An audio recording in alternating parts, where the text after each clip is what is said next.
भारतीय बँकिंग नियमन कायदा 1949.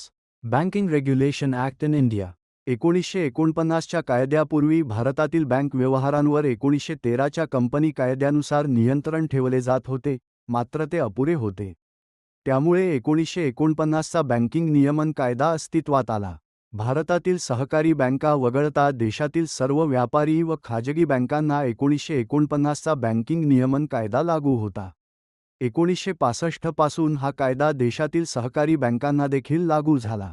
1949च्या बँकिंग नियमन कायद्याची उद्दिष्टे: बँकेची व्याख्या कमी करणे, बँक व्यवहारांवर नियंत्रण ठेवणे, बँकांमधील अयोग्य स्पर्धा कमी करणे, बुडीत बँकांचे प्रमाण कमी करणे, भ्रष्टाचारास आळा घालून बँकांचा समतोल विकास साधणे, ठेवीदारांना संरक्षण देऊन त्यांचा बँकांवरील विश्वास दृढ करणे.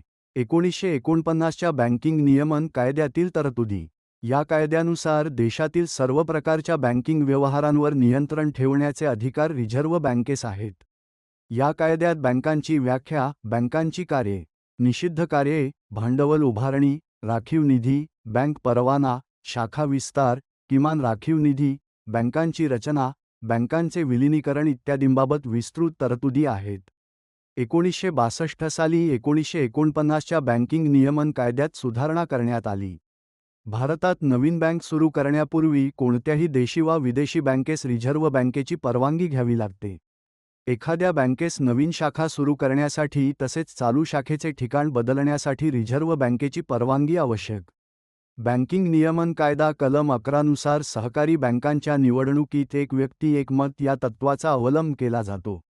देशातील प्रत्येक बँकेस तिच्या व्यवहाराची विवरणपत्रे रिझर्व्ह बँकेस सादर करावी लागतात.